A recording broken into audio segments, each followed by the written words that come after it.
Guys, welcome in the second part of our semester. And today we will have our host, Jakub Jedlinsky. He is teaching this class, same as me, but the second part of it. And the discussion will be led by a team of our students. So I am passing the mic to them. So good evening, everybody. Welcome to the 9th Bitcoin blockchain class. Today class will be moderated by me, Dominic Wang, and my colleagues, Tomáš Zima. Tomáš, are you here? Hi, everybody. I'm here. Yeah. And Tomáš Lipovský. Hello, guys. And Wojciech Prada. Hi. So also today class is a special one because we have got our first guest, Dr. Jedlinsky.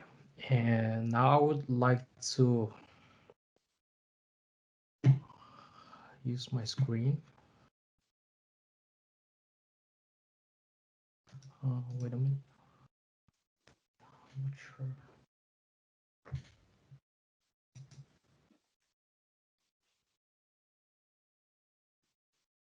Yeah. So can everybody see the presentation, please? Yes. Yes. Okay. So as you already know, today's class is with our guest, Dr. Jedlinsky. So this is today's program. First of all, we're gonna introduce our guest. We're gonna tell something about our guest, and we'll ask him some personal questions. And then we're gonna head to the three main topics. The first one is portfolio management, NFTs, and Web 3.0. So also, if you have any questions, don't hesitate to ask us. Use Slido. The code is 2920130. You can scan the QR code if you want to, or you can raise your hand in Teams afterwards. So first of all, introduction. Something about our guest. So today's guest is Dr. Jakub Jedlinsky. He's the founder of this class, Bitcoin and Blockchain. Also, he's a lecturer and a researcher at our university. And he's not teaching only this class, but he's also teaching, for example, international economy and other Bitcoin classes or cryptocurrency classes. Also, he's the cryptocurrency expert since 2012, and he's the technology expert at Blockchain Republic. And the best information is that, or the main information is that he made the first cryptocurrency seminar in 2014. Also, he's the CTO and co-founder of Altlift, and we will talk about it later. So, would you add something else, Dr. Jedlinsky? No, thank you very much for having me, and thank you for introducing me. So, if you don't have any question, I would like to ask you some personal question first. So, for first question is, when did you become interested in cryptocurrencies and why? All right. Well, it all started in 2009. I didn't know much about Bitcoin. To be honest, I didn't know anything about Bitcoin, but that's when I realized that I don't really like studying, and I quit the university, or I interrupted my studies of economics, and I became an entrepreneur. I moved to Bulgaria, and I spent there a couple of months, and I started importing Bulgarian lingerie to Czech Republic, like women underwear, bras and panties and swimming suits and bodysuits, stuff like that. And as I was doing that, I actually started being interested in economics and in how money worked. It was in the time of the financial crisis, just a year after Lehman Brothers bankruptcy. And for our customers, we had a loyalty program represented by our own currency, like the loyalty points. And I read an article which viewed money in a completely different way, or money creation in a completely different way. than I was taught at the university. So I started to study how money actually works, what is the role of debt, what is the role of commercial banks, things that back then was considered almost a conspiracy theory. Later on, as years passed by, more and more multinational big financial institutions admitted that this is actually the case. The endogenous money theory is how things actually work. And I returned back to the university after 2 years, and I also went for PhD studies.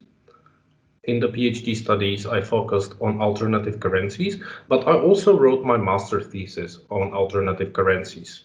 Yeah, and in this thesis, I criticized fiat, credit-based fiat currencies, and I designed some alternative solutions, how money should be represented, how they should be set up.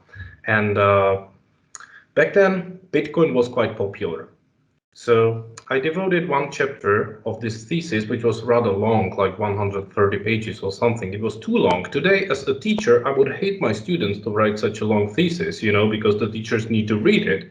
But as a student, I thought that I had something to say, and I just didn't care. And there was a chapter on Bitcoin, which I didn't really like in the beginning. To be honest, I didn't think that Bitcoin was a good idea.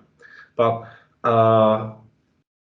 the thesis was published 2013, and there was a financial crisis in Cyprus and in the whole European Union. And in Cyprus, there was bail-in, which means that commercial banks stole some of their clients' money, their deposits, and Bitcoin skyrocketed.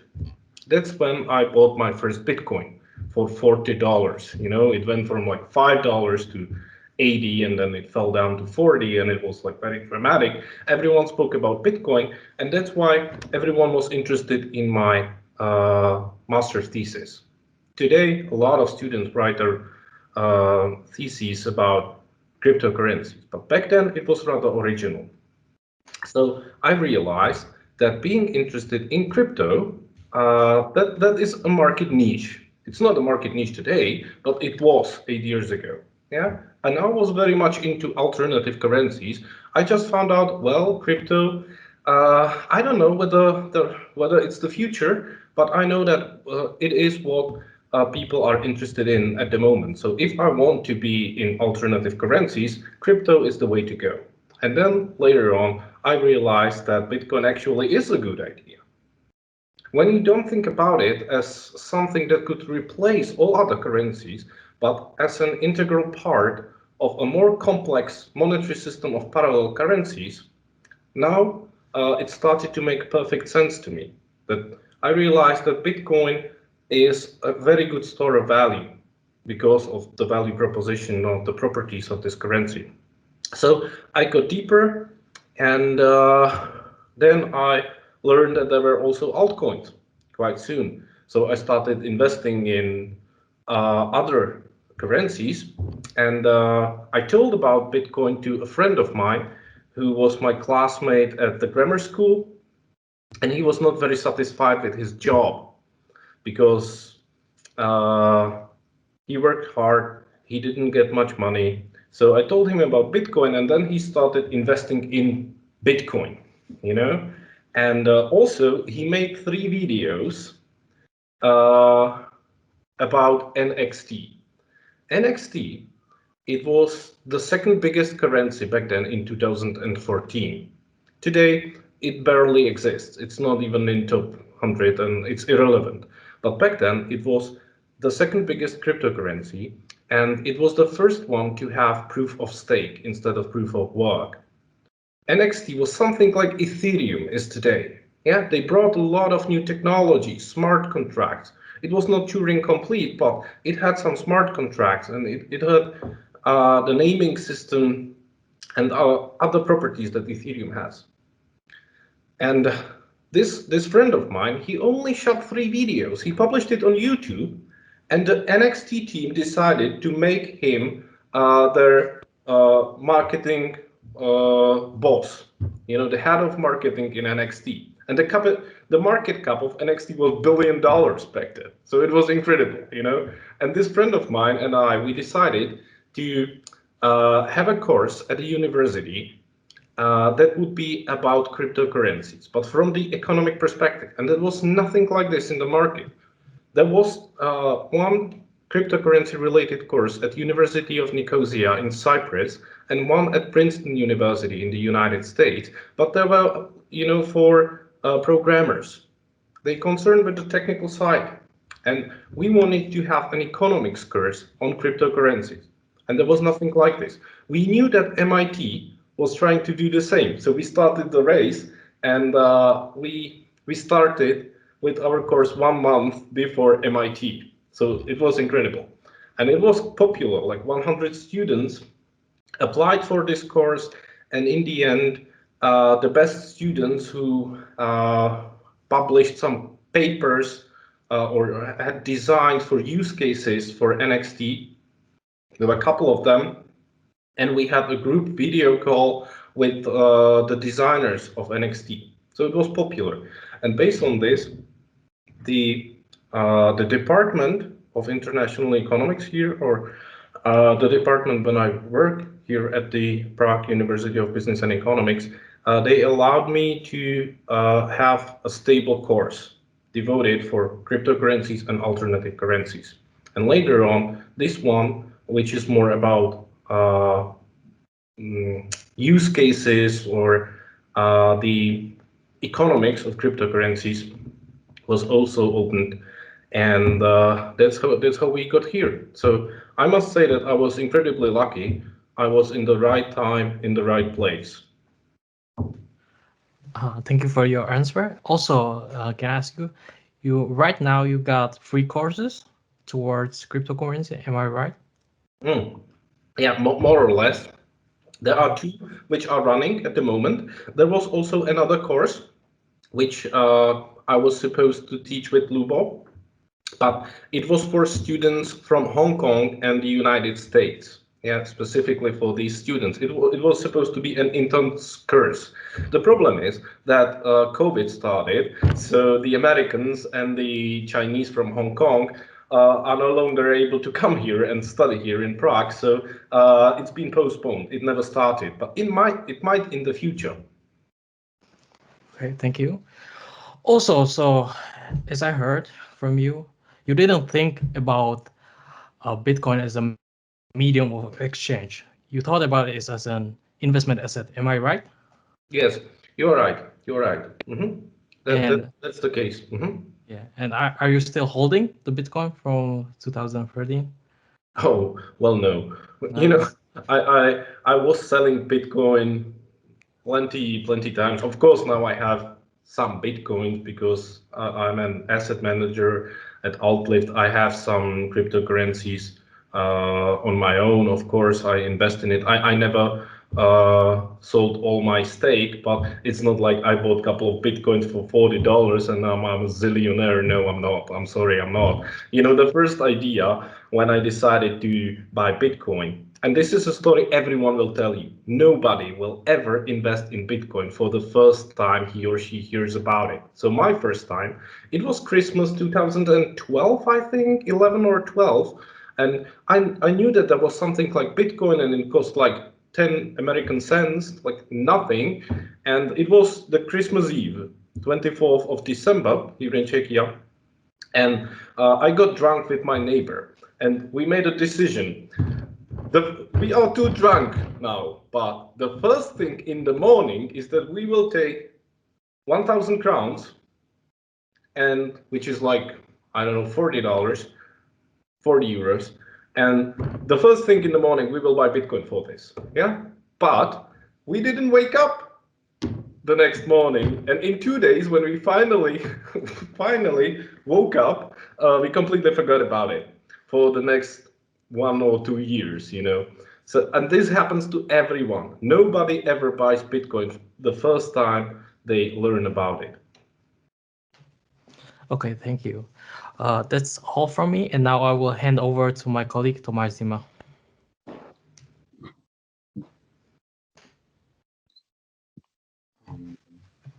Yeah, great. Can you see me now? I can see you, yes. Great.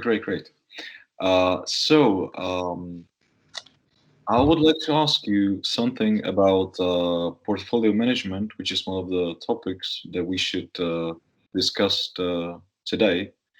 And first of all, I want to just say to students that portfolio management is the art and science of selecting and overseeing a group of investments that meet the long-term financial objectives and risk tolerance of a client, a company, of or an institution. And I want to ask you something specific about Altlift. And the question is, what is the minimum figure that is ideal for a initial investment for in your company, which does portfolio management, as I saw on your website? Yeah. Well, we do different services. Mostly, we do. There's some clicking. Could you turn it off? Something is keeps Yeah, clicking. I'm just really trying to figure it out. Sorry. Yeah. Well, we do advisory services and we focus on fundamental analysis, which means that we choose coins for our portfolio that have some real use case. Not just pumpamentals, like Ivan Ontek uses this word, or a lot of YouTubers, they're just shilling pumpamentals.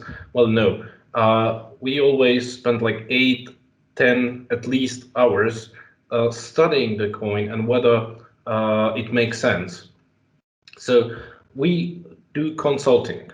Also, we do portfolio management, which means that we have a contract with the client, and then we allow the client to follow our investment strategy, basically mirror trading. So we're like a broker, and we repeat our trades with the client's money. Yeah, so we are like a custodian of the money. And for this service, the minimum figure, as he said, is 4,000 euros, 100,000 crowns. Usually we have bigger clients though. This is because investment in cryptocurrency is very risky. So this is the first thing that I tell to every client or everyone who is interested in investing. It is very risky. You should never put more money into crypto than you are willing to lose without losing smile on your face. So we want to avoid accepting clients who need the money that they invest in crypto, because chances are that they might lose a substantial part of it. Now we are in the bull run and everyone is an investment genius, but these sunny days will be replaced by rainy days eventually. And then if this 4,000K or 4,000 euros means a lot to you and you lose it and you need the money to pay your bills and pay your rent, this is not a good idea to invest in crypto. That's why we also do the advisory services. Like you're a client, I tell you, sometimes it is for a fee, sometimes it is pro bono, it depends how you can buy Bitcoin, how to keep it securely, or which cryptocurrencies you should definitely avoid, which are maybe interesting. But I think that investing in crypto is for everyone, but only with the money that you can just throw out of the window. It's very good to start, because the longer you postpone it, the longer it takes for you to learn to get used to the volatility. Yeah, you need to train your nerves, because eventually you might be lucky or successful, hardworking, and you will have some money. And it is reasonable to keep part of your investment portfolio in crypto. Yeah, even big institutions and companies like Tesla are now investing in crypto, and others will come. So it's reasonable, but you need to start training your nerves, because otherwise you will repeat mistakes that a lot of people do. Like when the price is skyrocketing, they keep buying because they have FOMO. When the price is falling, they keep selling, which is like natural It is intuitive, but it's stupid at the same time. It's the opposite of what you should do. And the third thing which we do is we help the clients to get to crypto, like we do the buying and selling, yeah, for a small fee, like exchange. Does it answer your question? Yeah, it does, definitely. Yeah, thank you so much for that. And I even got a following question for that. And I would like to ask you, what clients do you normally work with? Is that are those like big players, big companies, or rather smaller entrepreneurs who just want to take something out of their wages and put it into crypto? It depends. Usually it's individuals rather than companies. For companies, it is more difficult to invest in crypto, to put it into their assets, because they rely or they answer to their stakeholders or shareholders. They might have multiple owners. So we sometimes work with companies, but not very often. Usually it is company owners, but as individuals, or that might be just people who have some savings and they are afraid that the national currency, the fiat currency, might be unstable or that it might lose some of its value. So they just want to hedge against some adventurous policies of governments and central banks. So we have various clients, women, men, different ages, but usually there might be they are people who have some business on their own and they just want to keep part of their portfolio in crypto, but they do not want to manage it for themselves. So we help them with this. Yes, and can you name some of those companies that you work with? No, I don't think so. No. Yeah. All right. You know, when you do custody for somebody, Yeah, definitely. it means that you need to respect their privacy. Yeah, You know? yeah, I definitely understand. I just wanted to try, yeah. But okay. Well, on your website, I have read that you use some custom channels to enhance your clients' resources, and I want to ask you what custom channels do you use on what platforms do you normally work? You mean which channel we use to communicate with the client? Is this No, your no, question? no. There was on your website something on your about portfolio management, and is that uh, sorry, it's supposed to be here. Yeah, yeah. That you yeah, just yeah. Basically, my question is, on what platforms do you normally work? You mean trade? Like which Yeah, exchanges do we use? yeah, Hmm? probably. Yeah, that's what some Yeah. of my Well, questions. okay. We use Kraken. We use Kraken to exchange fiat for Bitcoin. We have the full corporate authentication, which was very difficult to get, by the way. We spent like a month trying to get it, even though we were an established company, 3 years, more than 3 years already in the market, and we have all the internal regulations and we comply with the national regulations and everything. Still, it took a year, but now we have a very high daily limit. Like the liquidity is very high, like $10 million a day, which we do not need even. Of course, it's too much money, but still, this is one of the achievements that as an entrepreneur you need to get. You know, there are a lot of obstacles. If you are an entrepreneur, you will meet a lot of obstacles, a lot of barrier, and when you jump over them or when you just surpass them somehow, it gives you some advantage. So this is one of them. Then we use Binance. Yeah, for most of the trades we use Binance. We also use decentralized exchanges like Uniswap, of course. Also, we use Honeyswap, which is a DEX on XDAI sidechain of Ethereum. for some specific purposes. Last exchange, the first one that we started with was Bittrex. It is very secure, it never was hacked. The problem with Bittrex is that there is not much liquidity, so there is a high slippage. When you make trades, you might influence the exchange rate. Then the last exchange that we made an account was Qcoin, and that is because we got airdrop of symbol, and it will. We wanted to sell, let's say, part of the airdrop tokens, and they were not tradable on Binance or Bittrex or Kraken. It was listed but not tradable, so now we also use Qcoin for this.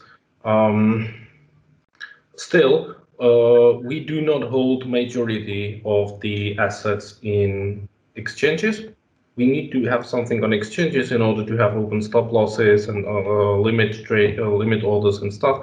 But we keep majority of the assets in hardware wallets like Trezor and Ledger. And we have multiple hardware wallets. So for security reasons, we mostly use these tools. Yeah, that was actually one of my questions as well. Is like, what kind of wallet do you recommend besides, of course, MetaMask wallet, who we use now? Yeah, well, MetaMask is a great thing, but it also is connected to Trezor. Yeah. So I really love MetaMask, and I gave an interview to Hospodářské noviny a couple of weeks ago, and there was a question about MetaMask, and my answer was filled with love. I would say even I really love MetaMask. It makes life easier, but it's always better to connect it to a hardware wallet. I personally prefer Trezor.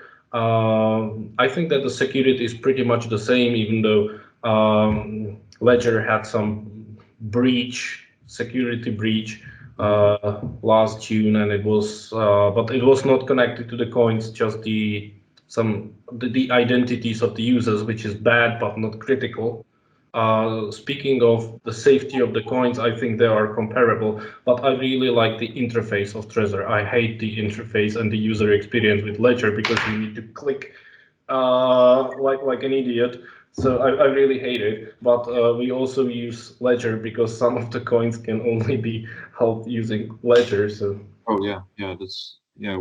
that's what I heard as well. And like when I'm looking at some Bitcoin forums, it's always like a big discussion between Ledger funds and Trezor funds. Every time they're trying to telling their pros and cons, and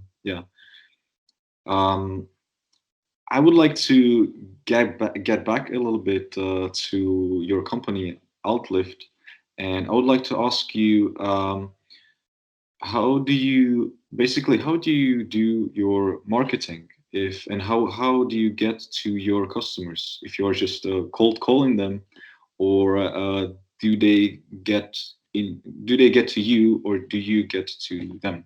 That's to be honest, I hate getting to the customers. Even when I was selling the lingerie, I hated taking the phone and calling the customers and persuading them, hey, you should definitely have our bra. It's the best bra. You need to have it. I hate it. I don't do it. I really don't do it. I hate it. So there are some channels like it's good to be seen, and it's good to be for a long time in the community. And then the most crucial part, it might sound like a phrase, but I strongly believe that the most important asset that you have is integrity. You need to behave fair to your customers and to other people in the industry, because then they will speak nicely about you. So most of our clients come to us through word of mouth, like recommendation. Since the let's say number of operations that we need to make is increasing, we are now outsourcing some of the activities. So we have contracted a marketing company. They are really good. and we are happy with their services, so we pay them some money, and then they created a new web page for us, and they help us with our marketing activities. But I would say the outreach is based on the word of mouth, and sometimes I am in a tele, or also it helps to be a teacher. Honestly, it really helps to be a teacher because it gives you certain trustworthiness. Is it an English word? Trustworthiness. It Yeah. makes you trustworthy. Yeah, trustworthy. I would say Being that. an assistant professor, it means that well, you probably will not escape with all the money and stuff. So yeah, this is important. But I really, again, I'm lucky to be in the right spot in the right time. And now I'm talking about Prague and the Czech Republic, because the cryptocurrency community has been very strong here since the beginning. There are some world leading companies in crypto. Yeah, and I was lucky to be part of it since the beginning, since like 2013. And that's it. Then I moved to Britain and I lived in London or Essex in 2016. But I decided to go back to Czechia because I felt like, well, this is the place to be when you want to do crypto.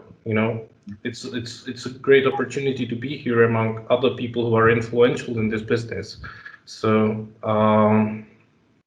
maybe the business that we're doing would not work if we lived in a different country. Who knows? Maybe yes, maybe no. I don't know. There are, of course, many successful companies way bigger than we are in the United States or Switzerland or Germany, other countries. Yes, of course. But the community in Prague is kind of specific, and I'm very grateful for this.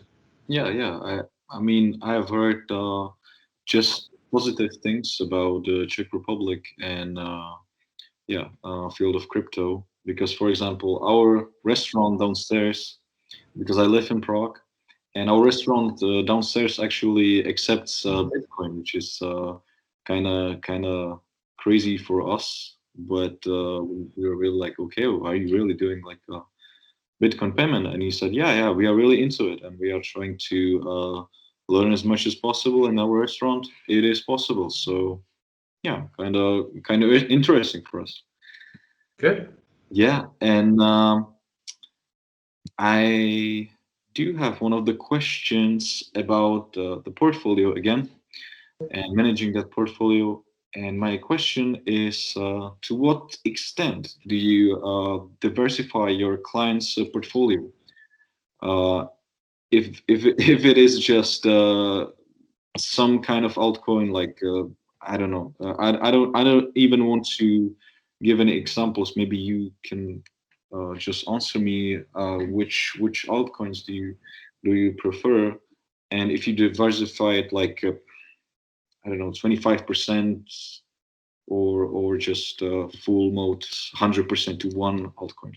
Mm-hmm. Yeah, well, we do diversify quite a lot, to be honest. Yeah. So we have strategic shares, like 25%. The biggest coin in our portfolio is Bitcoin, 25%.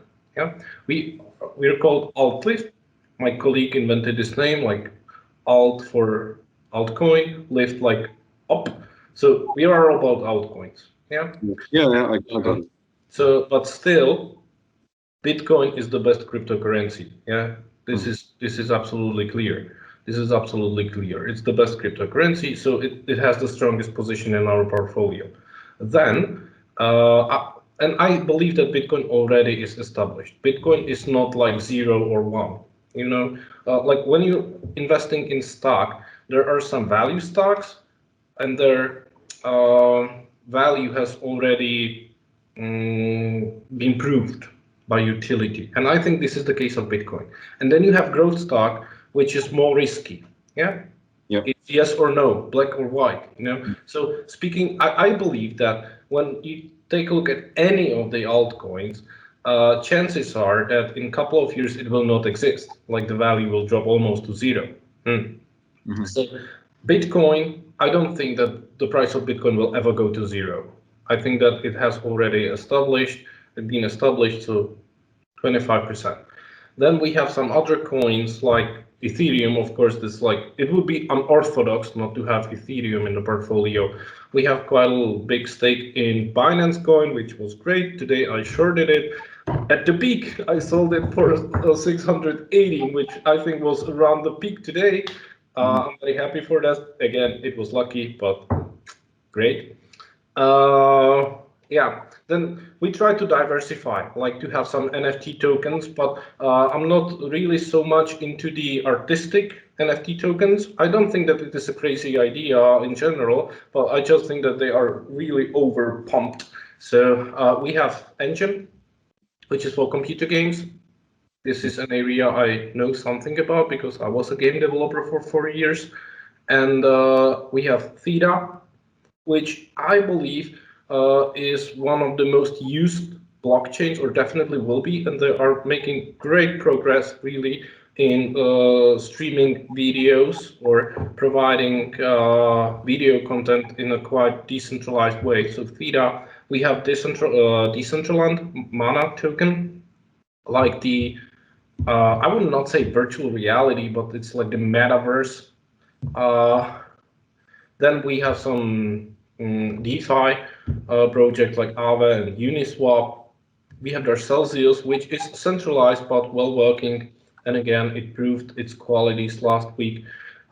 These are coins based on fundamentals, I would say. Then we also have some speculative things like Dogecoin.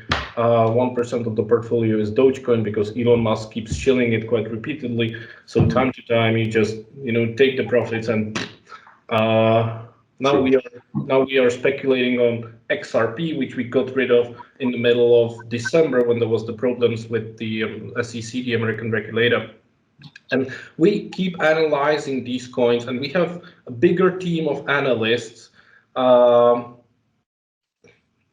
that seek the coins and also check the coins. We watch some YouTubers, and we also try to include the students or former students that prove to be extraordinary or really hardworking and passionate and talented. So this is also great. I get, let's say, good workers, and the students get, let's say, a chance to prove themselves and then to get something for their CV and maybe even a job.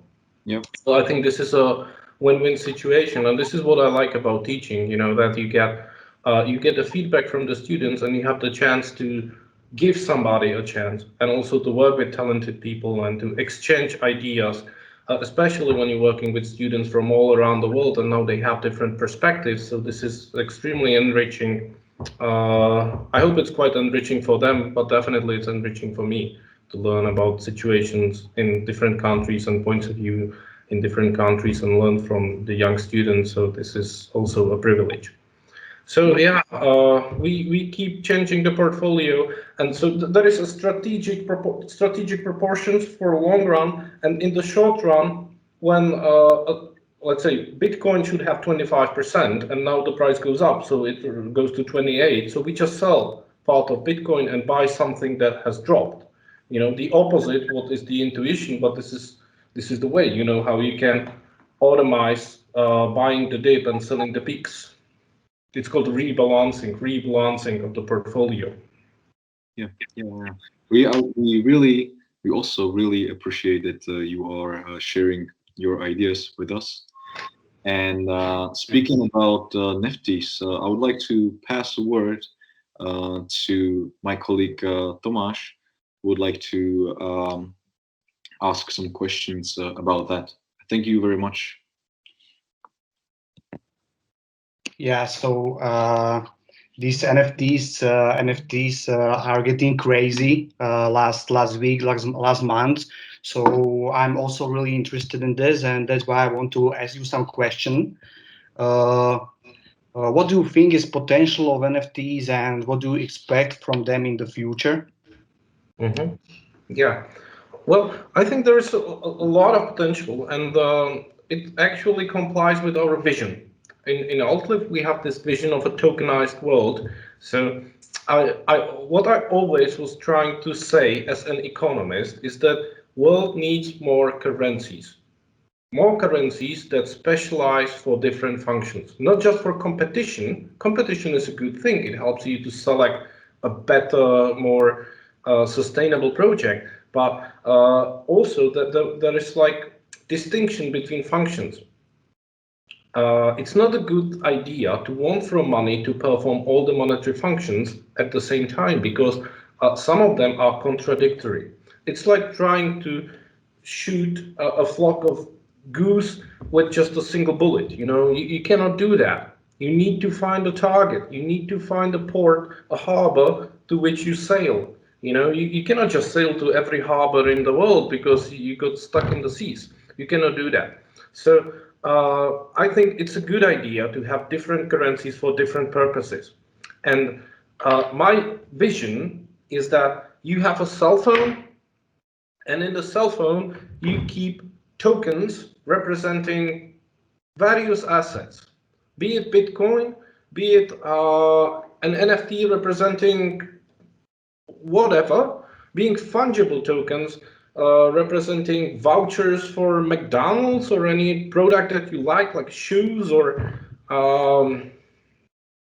gold, whatever. So I want people to hold their value in anything they want, which can be tokenized, and then they pay, and the receiver of the payment gets the currency of their choice, and the exchange happens in the background. So if there is a lot of enough liquidity and interoperability between markets and different various, let's say, token standards, then people don't have to keep their savings in liquid currency like fiat, because every currency would be liquid, and the transactions, the exchanges, they just happen in the background, seamless. My vision is that people use blockchains, DLTs, cryptocurrencies, crypto assets without even knowing about it. They just use an app because it's functional, because it's useful, it satisfies their needs, and they don't need to understand the background technology. Today, people invest in anything crypto because it's a buzzword. Not so much like in 2017, the blockchain really was a buzzword used for everything. Today, it's a little bit better, but still, it's a buzzword.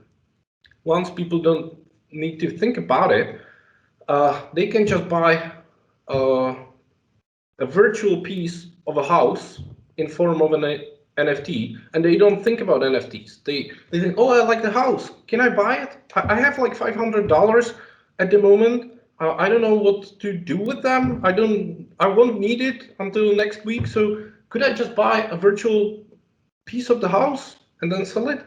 And maybe when somebody pays a rent, you automatically get the appropriate part of the rent, and it happens automatically thanks to the smart contracts, which are transparent and auditable, so you know what you're buying. Or, are you a fan of football or sports? Yeah, like basketball. Okay, Basketball. Basketball. Okay, so imagine that there's a basketball team that you like, and you want to support them because you love them. So you take money and you buy a scarf, and then you are a fan, or you buy a flag of the team, yeah, because you love them. My idea, or our idea in the company, is to connect two strong emotions. One is love, like being a fan of something, and the other one is greed, like you want to make money. So imagine that you, instead of buying these merchandise, you buy a player, or virtual part of the player in form of an NFT, or the whole team. Then you would promote the team and the player, not just because you love them, but also because when other people start loving them, the price of your token will go up. Yeah.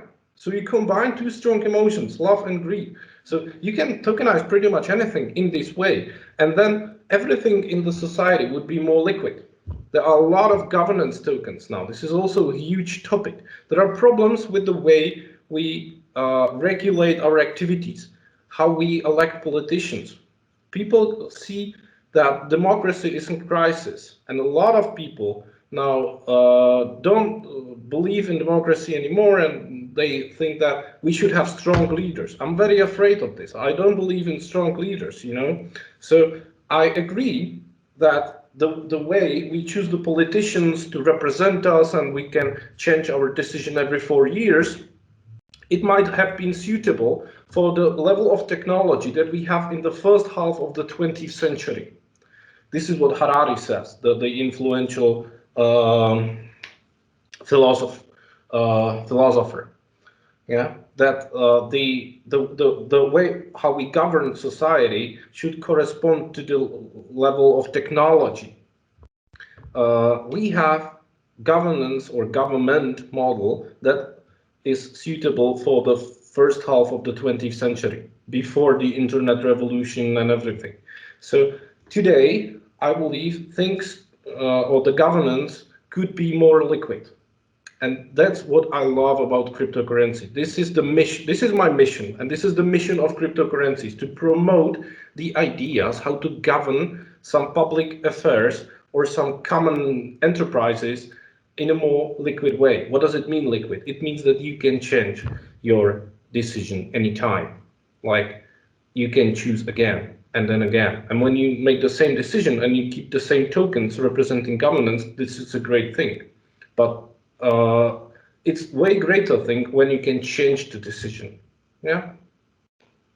So the fact that governments and central banks are pouring so much new money into the economies, they are inflating prices of existing assets, including cryptocurrencies. This gives us a time window to experiment with different solutions, like the governance solutions on Filecoin, on I don't know, Polkadot, Ethereum, Theta, you name it. Probably most of these, or maybe all of these solutions, are dead ends. They don't lead anywhere. They just experiments which will fail. But because now we are getting richer and we can choose which assets we want to invest in and test, we are very honest. We are investing, we are voting with our own money. Yeah, and people are greedy and people are afraid that they will lose their money. So the decision which project and which type of governance we want to support is very honest, because you're voting with your money and you can change the decision. Because once you stop believing in it, you just sell it and buy some other shit. And this is incredible. This is incredible, and this will not last forever. So we must choose, or we must take the opportunity and use this time frame, the time window that the central banks are giving us, and find all the dead ends, and maybe one day some government's model will arise from crypto projects that will prove itself sustainable, viable, useful, and appropriate for the 21st century. This is my dream. Thank you for your answer. And I also want to ask more about NFTs. What direction in NFTs you are attracted to, and what do you think has the most potential? Like now, really big trend is, as you said, these virtual worlds or collectibles in sport, digital art, and there are a lot of them coming. So, what do you think is has the most potential in this way? Yeah, I think the most potential has tokenized financial assets like bonds, stock. So you can actually invest in a company in a very easy way. Well, using a Revolut or Robinhood, you can already buy stock very easily. It's almost seamless.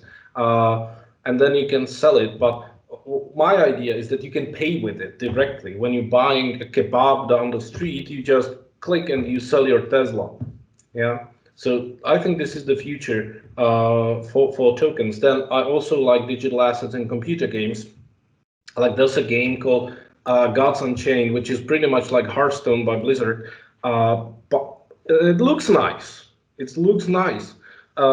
It's fun, and people spend a lot of time playing computer games on their cell phones, on their computers, on their tablets, and they pay money to play it. Now, this is a lot of wasted energy, isn't it? So what if you can spend this time and maybe make some money? Like in the 90s, we played Magic the Gathering, the cards, you know, and the physical cards, tangible cards. And when you invested some money in it, actually you might find something valuable, and you could have even made money on that by selling the rare card, the unique cards that you got randomly in your booster pack. So blockchains now are able to bring something, this idea, this tangibility of the assets to digital world. So I think this is also interesting. And then, yeah, investing in immobilities and the sport clubs, and yeah, maybe even arts, but this is something very new. It's not, you know, solving a problem that existed in the real world. This is something quite new, and I'm not sure how people will feel about this after this bubble pops, you know, because clearly now we are in a bubble. When somebody buys the first tweet on Twitter for dozens of millions of dollars, what does it even mean that you bought the first tweet on the Twitter? What does it mean? I don't know, you know. So are you buying it for what? What is exactly the kind of feeling that you have when you buy it? Or are you just buying it in order to sell it to a greater fool in the future? Because if it is the later, then this is a definition of a bubble. You know, when you're buying something just to sell it later for a higher price, it's a definition of a bubble. And it might eventually pop, and it will probably pop. So you might say that, I heard a discussion on Clubhouse about this, an artist, they spoke about these NFTs in art, and they said, well, it actually makes some sense, because I made some piece of art, and then Netflix stole it, and they use it in one of their shows, or Coca-Cola stole it, and they use it in their commercial without paying me anything, and now I'm suing them. And I don't, it's difficult for me to find an evidence. If I had the NFT, then I would have an evidence that I could use at court, and they would prove them wrong, and it would like represent my copyright. The problem is that it does not represent a copyright, you know? It doesn't represent a copyright. The fact that I buy the NFT representing the first tweet on Twitter, it doesn't make me the author of the tweet, you know, it's still Jack Dorsey, or who was it who made the first tweet. So from the legal perspective, I think a lot of things need to be clarified before I can see a real utility in this. Yeah. Okay, thank you very much. It was really interesting information for me. Now I would like to pass my word to my another colleague. Yeah, thank you. The next topic we would like to discuss is Web 3.0. I'm sure everyone already heard about it. It is the third generation of the internet, where the devices are connected in a decentralized network, rather depending on server-based databases. It is currently still being built, so there is no single established definition yet of what Web 3.0 is or will be. In general, it refers to an internet that is made possible by decentralized networks such as Bitcoin and Ethereum. The key innovation of these networks is the creation of platforms that no single entity controls, yet everyone can still trust. That's because every user and operator of these networks must follow the same set of rules known as consensus protocols. These are some of the basics of Web 3.0, and now I would like to ask some questions that we prepared for our guest. The first question is, where can Web 3.0 be used, and do you see any potential in it? Yeah, well, the definition that you used, it pretty much covers the vision of the liquid governance, right? That you have some set of rules and people have economic stimuli or economic motivations to comply by the rules, to behave fair, to be fair, not to cheat, because the cheaters would be punished not by a regulator, not by a guardian who somehow supervises the system, but by the network, by the interconnections between the nodes in the peer-to-peer network. So there are economic incentives against cheating, and this is incredible. That's pretty much it, right? And I can see huge potential in it, which doesn't mean that the blockchains and decentralized solutions are a panacea. It's not a cure for every disease, and actually the blockchain does not solve that many things, really. It allows us to hold and transfer value in a digital form without having to rely on a trusted third party, without having to rely on middlemen or these supervisors. So do you need it? It solves the problem of trust. Do you need it? Do you need to solve the problem of trust? Because some people say that all these solutions are more efficient, they're faster, they're cheaper, but usually they're not, because when you need to propagate the information through all the world and to send the same information to thousands of nodes, and the thousands of nodes need to download the same file with the chain, it's not the cheapest thing in the world, is it? It's way cheaper and more efficient if you have a centralized system or centralized database. So actually there is a trade-off between efficiency and energy consumption, and by energy I mean energy in any sense of the world, and trust or security. So when you need a trustless solution, more security, well, yes, these Web3 solutions might make sense. Also, it provides an immutable database. So a trustless solution, a way how to hold digital assets, then immutable record of anything. So if you are afraid that your record of something might be corrupted, so blockchains might be a solution. And the third thing is ego. Yeah, that's not mentioned that often, but imagine that you have a group of competitors or cooperators, some kind of society, and they want to build a common project to exchange some information. Now, who will be responsible for maintaining the database? You need to choose, let's say, the first among the equal. So this is a question of ego, of respect. So in this case, it might be better to choose a decentralized solution when everyone is equal. You just decide for a set of rules, and then everyone complies with the rules. You don't need to have a king over the subjects. So in these cases, Web3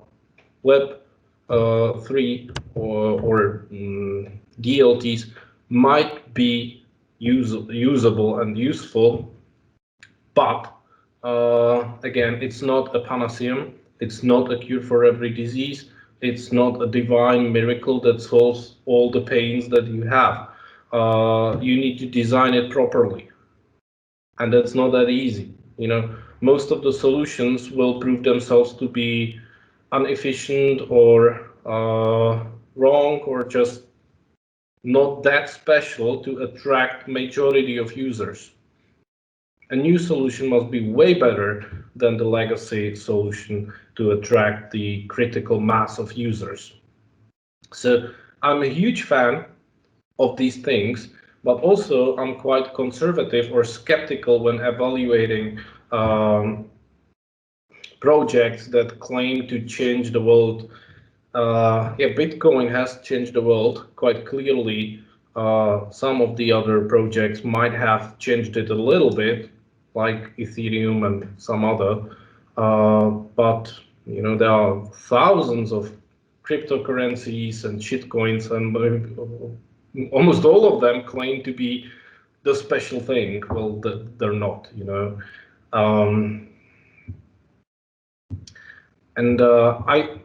Just as I think that Bitcoin will not replace fiat currencies, I don't think that decentralized internet will completely replace the hierarchical internet or more centralized networks. Not they will work together in parallel. Some issues need more centralized solution, and I think it's most of them. Some would need more decentralized solution. At least that's how I can see it in the short run or middle run. I don't know, in 20, 30 years, maybe everything will be decentralized, but I don't really think so. Okay, thank you. You pretty much answered on the next question that was about the limitations of Web 3.0. So we can go to the next question, and that is, do you know any promising projects that are under development at the moment that are based on Web 3.0? Yes, all of them. You know, like Cardano, for instance. Cardano. This is a funny project. Like a month ago, it was the third biggest cryptocurrency in terms of market cap, and they have not shown anything, like nothing. You know, they with a great parade, they introduced tokens. Woohoo, tokens! NXT had tokens in 2014. Come on. You know, what's the point? You know, all the functionality that Cardano is saying it will have, Waves had 6 years ago, and it was fully functional. You know, what's the big deal? And Ethereum, well, it works somehow, but still it is under development. So, wow, like, yeah, with the exception of Bitcoin, all the crypto assets are under construction. And they are evolving projects at best. And I'm saying it as a fan of altcoins. You know, I'm not hating altcoins. I'm not this Bitcoin maximalist. No, I'm a huge fan of altcoins. But clearly, well, everything is under development, and nothing has got close to its full potential or any type of potential. Okay, that will be all from us, and now we would like to look at some of the questions that people from class left us in Slido. If anyone wants to ask something directly, he can raise his hand in Teams. And now to the Slido, the first question is, what business opportunities do you see in VR segment? Mm-hmm. That is the question. Yeah, that's the question. Okay, thank you. This is a brilliant question. I love it. You know, I thought I spoke about it with my dad like a couple of days ago. Like today, we don't have schools, right? And the small kids, they're quite asocial now. I don't mean it in any stupid way. They just do not get in touch with other children that often as we used to have, right? Because there are lockdowns and because the schools, not just the schools, but also other activities, meeting people, it's not there. And this is a short window of time again, because very soon, in a couple of years, there will be virtual reality, partially replacing the traditional face-to-face meetings. And then there will be different ways for people how to socialize. But now we have a generation or part of a small piece of generation growing in a completely different environment where you don't get to touch with other people that often. And I wonder what will be the advantages, what will it teach the children, you know, how will this help them? Because everything bad that happens, or everything that happens, be it good or bad, it helps you somehow. So there will be a special set of skills that we all got thanks to this lockdown. And people before us and after us will not experience this. Because even if there will be more lockdowns, which is quite possible, we will have virtual reality, and we will meet in virtual reality. Virtual reality already is a good thing, but it's an existing thing. But when I suggested a year ago that we should not use Microsoft Teams, but rather Somnium Space or other virtual reality metaverse, it was rejected. Even though our department or faculty is quite supportive, it's very supportive when we speak about new ideas and implementation of technologies and stuff. This is too much, like overdoing, you know? The world is not yet ready to move to virtual reality completely, but it will eventually, and this will change a lot of things. Like, I think that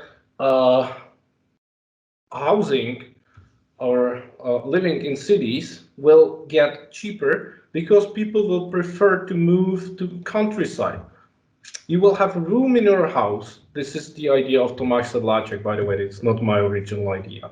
You know, you will live near a forest or near a lake, and you will have a room for VR, and you will do meetings with people under the Eiffel Tower or the Chinese Wall or whatever. And after the meeting, you will just go fishing. Okay, it sounds great. And in the ancient Rome, people, the rich people, even in the Middle Age, rich people lived in the countryside and poor people lived in Prague, right? So these times might return. People will not, I don't think that people will ever go to school or to work on Fridays anymore. I might be wrong, but I don't think that Fridays will be a working day. It might be a working day, but using VR or these video calls and stuff, I think that people will go to work like twice a week, twice a week, to meet with the colleagues physically, and there will be huge opportunities for virtual realities, and some of them are getting tokenized, like nice land in the VRs, like in Decentraland or Somnium Space. It's being tokenized. And also other assets in these games is getting tokenized, like a teleport, which will help you to move from one place to another, like in Star Trek. Yeah, now we are, in my company, we are talking about having a new headquarters, and the idea is, what if instead of renting some kind of space in Prague, what if we just made our headquarters in Decentraland or Somnium Space? Wouldn't it be more interesting and more, let's say, appropriate for the type of business that we do to meet with the clients like in the VR? And we could have really nice office there, you know, and not that expensive. So who knows? Or we can have a copy of the real physical building in the VR.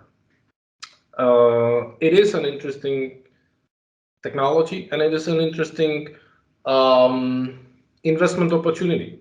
For me, a little bit too risky, but interesting.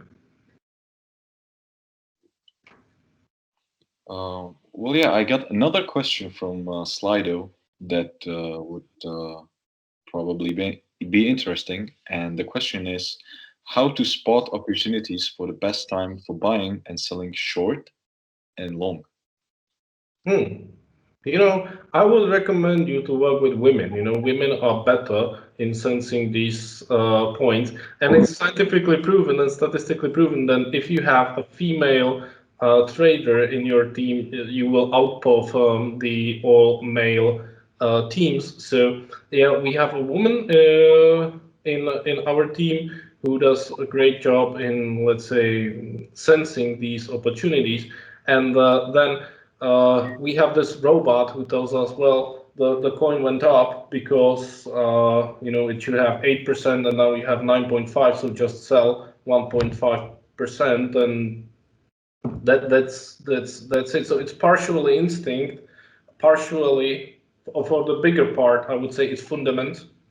And fundamentals means to see something that the others don't see, not just to look at the graphs and do technical analysis. We do that too, of course, and we learn every day new tricks. Yes, it is a good thing for timing your trades. Technical analysis, it somehow works. You know, it's not panaceum again, but it helps. But we do fundamentals, we do instinct and sentiment. Also, there are indicators like on-chain data, sentimental indicators like fear and greed index and stuff like this. There's the technical analysis and the fundamentals. So combination of all of this and a little bit of instinct and I would say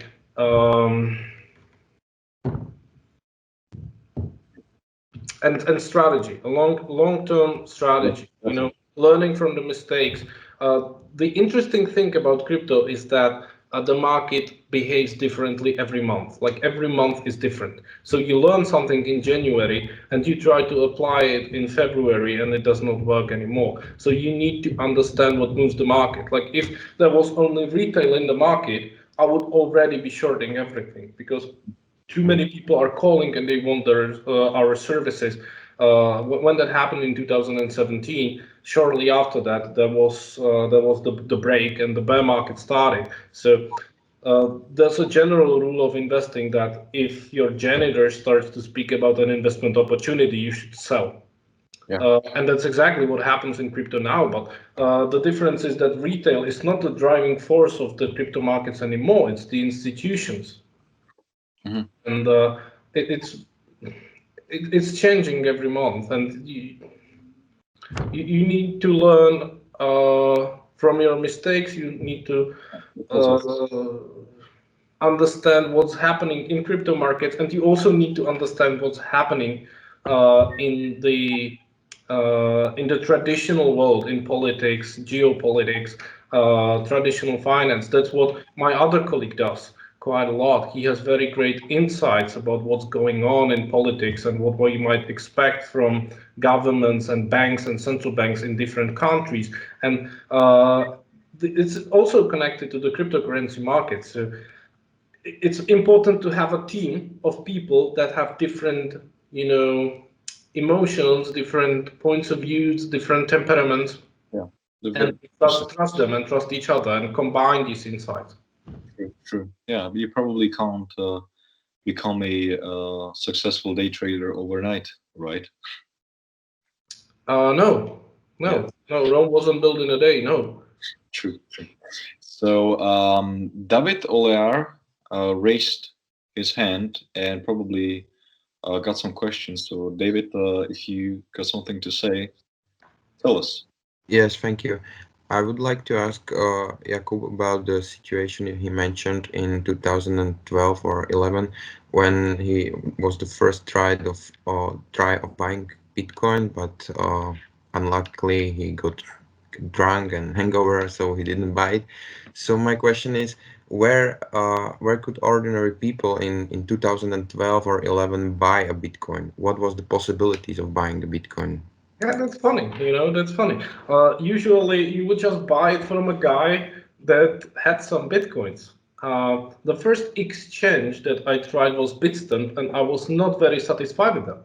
It was in Ljubljana back then. It was a Slovenian company. Later they relocated their domicile to London, if I'm right. And, I sent the money to Bitstamp, and then it took 2 weeks before they accepted the money because there was some kind of issue. And I was furious because the price of Bitcoin was going up, and I felt like I'm losing the chance of my life to buy Bitcoin for 30, and I will have to buy it for 40 or something, so it will ruin me. I had no idea that Bitcoin will eventually cost 60,000. So it was way more difficult. And even in 2017, it was way more difficult. The liquidity in the markets was like primitive, or it was The only stablecoin that was in the market was Tether, and nobody trusted Tether. And when 2018 began, I knew that the market is about to fall, but I would have to use Bitcoin ATM or some, semi-legal trader that would do face-to-face OTC exchange, and it would cost me like 11% or something. Yeah. So I just felt, okay, when I do it twice, it's like 21% or something. So I don't think that the drop will be that severe. And then, some altcoins fell down 98%. So I should have done that and feed these middlemen. I should have done that, of course. But today it's way easier. In 2017, it was way easier than 2013, and today it's way, way, way easier than 2017 or 18 to get rid of your crypto or to get to your crypto. The infrastructure is uncompatible. It's amazing, and that's why I believe that in 4 years everything will be seamless, and you will just hold like a basketball player like LeBron James and a piece of him, and I would buy a ride in Uber for it, and we will not even have to think about it. So that's my vision for the future. But this is to show the leaps, the incredible jumps that liquidity and functionality of the market made between the cycles. There was one cycle that ended in the end of 2013 when Mt. Gox collapsed, and then 2017, and probably there will be an end of the cycle this year. And then in 4 years, everything will be more natural and easy. Yeah, so I hope that answered your question, David. And I would be kind of sad or not satisfied if I haven't asked you the question that's on Slido that has the most likes. And the question is if you have ever heard about Helium IoT miner, and if yes, what do you think about it? Helium IoT miner. Yeah. Yeah, I heard about Helium, which makes your voice sound funny. I heard about miners. I've never been a miner. Oh yeah. I've never mined. I did 2013, but it was for fun. It never was profitable. And I'm staking something in POS, but I never invested in an ASIC miner. So I haven't heard about this Helium IoT miner. What is it? Teach me. Well, I don't really know. Like some anonymous person asked that question. So on YouTube or Slido? On Slido. Yeah, and it had the most likes. But that's not of a problem. As you have said, you are not a miner. There are a lot of things that I don't know. Yeah, a lot of things that I don't know about. No. All right, so I will just pass the words to Maciej Koneczny, who also raised a hand. So Maciej. Yeah, thank you. So I would like to ask you, what do you think are the biggest differences between this and last bull run? Yeah, first of all, the last bull run was driven by retail, by small investors, and there was ICO bubble. So ICO, what does it mean? ICO, it means that you propose a project and you ask people gently to give you millions of dollars, and you promise them that when you get the money, you start working. Well, surprise, you won't. Once you get the money, you just don't feel like working. It makes no sense. There are some projects that raised money through ICO and they still operational, or maybe they are delivering something, but this is an exception. So ICOs were not a very great idea by definition, but we didn't know that. We thought that, well, this changes the world. This is great. There were companies studying ICOs, and This was different, and it was a chance for small investors to get into a revolution. Now the cryptocurrency projects, crypto assets, they are well more established and partially functional. I'm not saying functional, but some of them are partially functional. Also, Bitcoin has already been established and adopted and accepted not only by institutions like MicroStrategy and Square, but also companies like Tesla, and now the media speak about Walmart doing the same thing. So these are great big multinationals, Morgan Stanley, JP Morgan, Goldman Sachs, they all have their stake in crypto. Probably central banks already have their stake in crypto. Some governments eventually will, quite soon, I think. So this is completely different, but this is about Bitcoin. Speaking of the altcoins, well, they are way farther than 4 years ago, but still, I would say it is a testing phase. It is a testing phase. We have DEXs, functional DEXs. We had Shapeshift 4 years ago. I don't know whether you heard about Shapeshift or Changelly, but now we have all these swaps, the Uniswaps and Funny swaps and Sushi swaps, Honey swaps. I don't know what other bamboo swaps we have. Doesn't really matter. And we have stable coins that we kinda can trust, including Tether. There was a lot of uncertainty about Tether. Now it's way more trustworthy than it used to be. I'm not saying they have 100% backing of all the coins, but millions of pages were written about investigation of it, and maybe okay, they have fractional reserves, but if they have 80% collateral, that's still amazing, isn't it? Yeah, we have different stable coins, automated stable coins.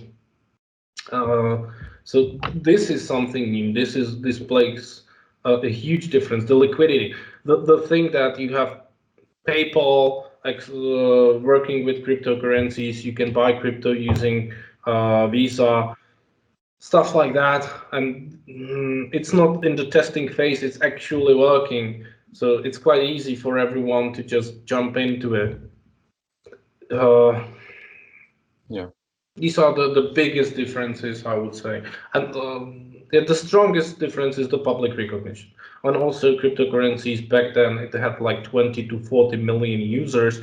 Now they have 200 to 500 million users worldwide. So again, this is like 10 times more.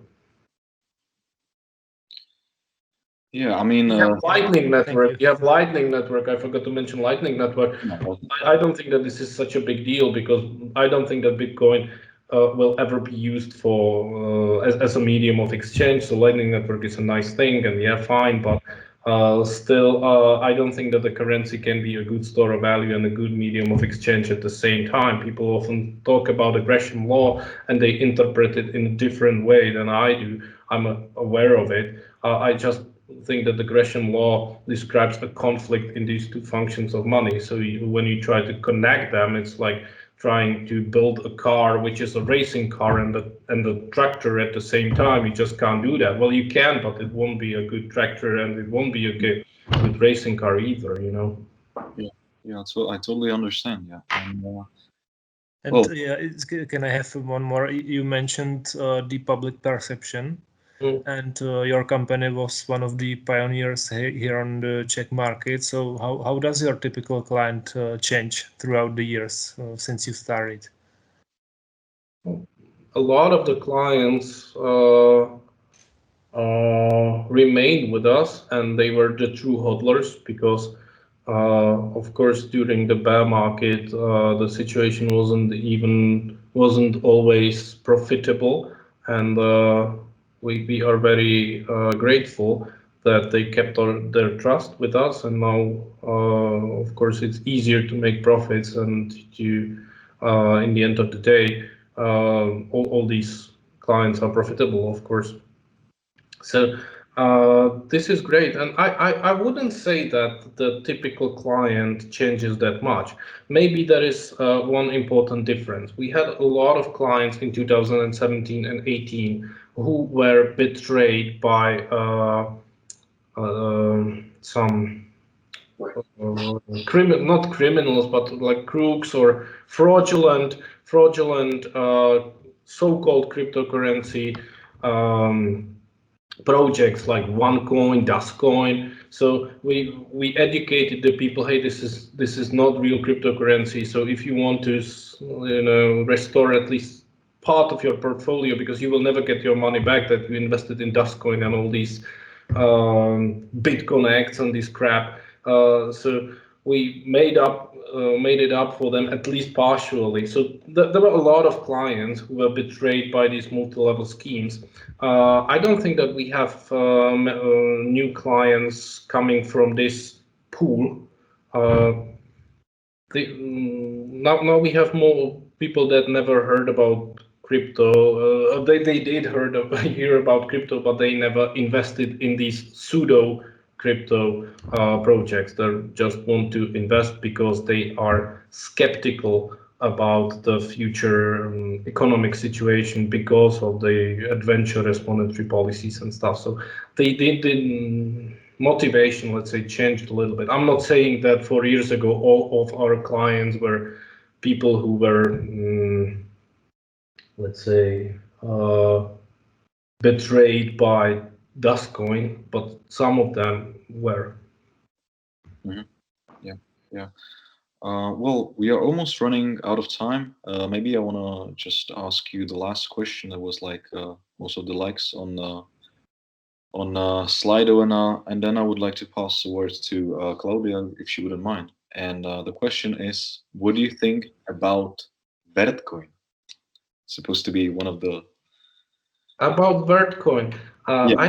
I don't know whether we ever had it in our portfolio. I heard about Beretcoin, and I know that it was somehow popular, but I think that we even might have had it for a while, but definitely it's not one of our major picks, and I would not go for it now because I don't see why. It's one of the outdated projects. That's how I feel about it.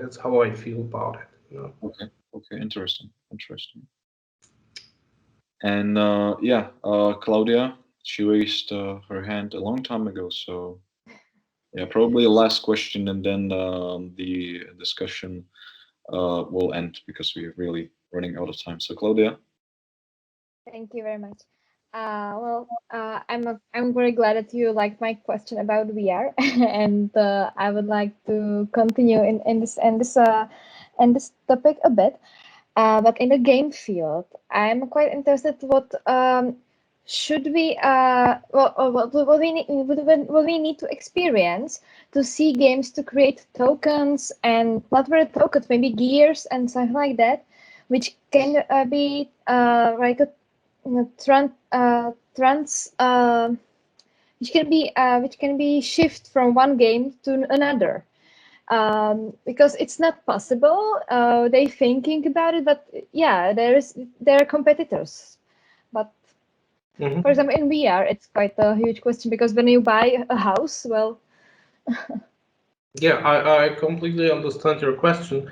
I think that there are some companies that provide more games, like Tencent.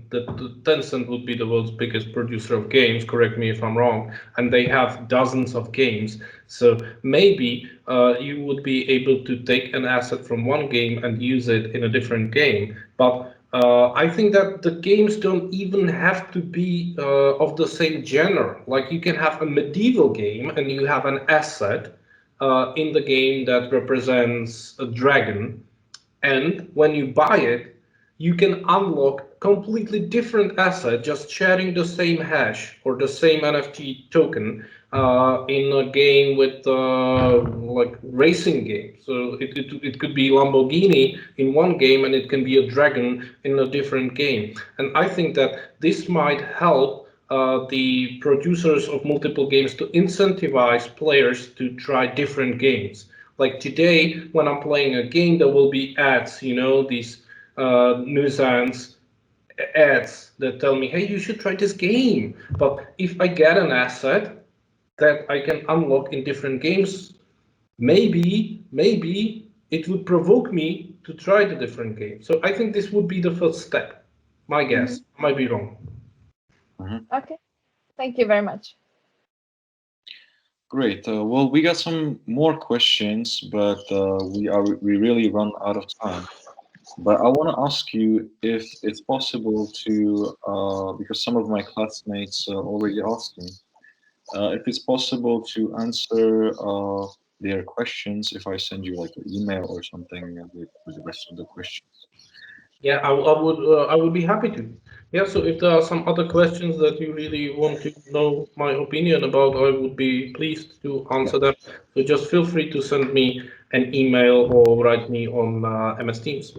Yeah, great. Or you can use my office hours. I'm a teacher at the end of the day, so you can use my office hours. And I would need a negative test for that and stuff like that. Stuff are really complicated right now. These things really. Yeah. So. Okay. Mr. Jedlinsky, Okay, guys. Thank you so much for your time. Thank you very much for your questions, and you made a great job, if I might comment on it, in moderating of the discussion. Thank you very much. I enjoyed it. We too, and we really appreciate all of your opinions that you have gave us. Thank you. Okay, thank you from my side as well. The discussion was really good. So see you next week with our next guest. Okay, thank you very much. Thank you very much. Bye. Bye. Thank you. Goodbye. Thank you. Goodbye. Thank you. Have a nice day. Bye. Thank you. Bye.